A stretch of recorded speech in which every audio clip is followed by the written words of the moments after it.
This is from a sermon called Shepherds Waking Up to a Precious Gift. In the days of Jesus' birth, shepherds had a hard life and a bad rap among folks. They almost always lived outdoors with only a camel hair cloak and a head veil to guard them against the weather. They ate only what they could carry: bread, cheese, olive, figs, maybe dates, raisins. Their sole focus was the sheep, protecting them by day, rescuing them when they got lost or stuck in a dried out gully, binding up their wounds, watching out for them at the sheep gate, keeping the sheep safe from the predators.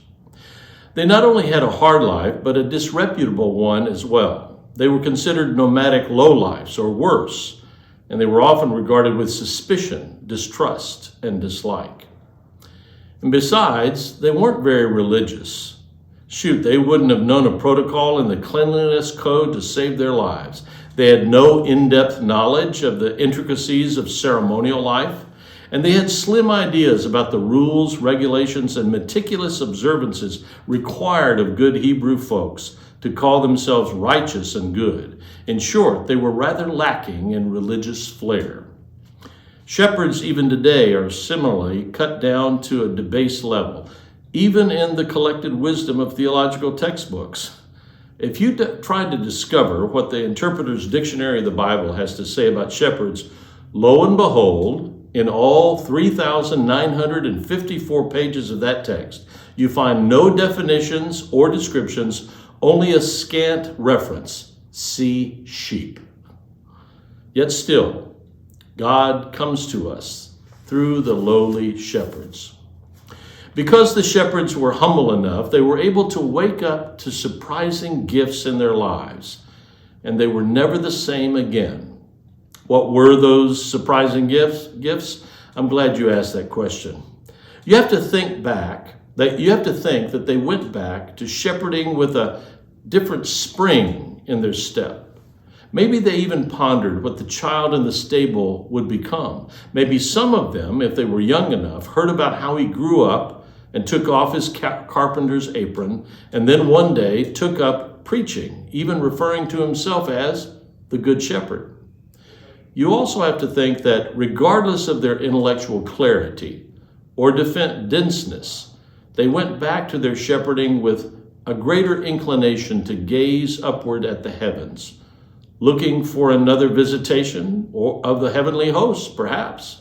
Or maybe they were simply looking up at the vast canopy of the sky and seeing what scientists calculate as the 62 quintillion, 500 quadrillion stars that have been spewed across the universe. That's enough stars, for each of Earth's inhabitants today to lay claim to 10,416,000 stars each. What were the surprising gifts to which the dumbfounded shepherds awoke?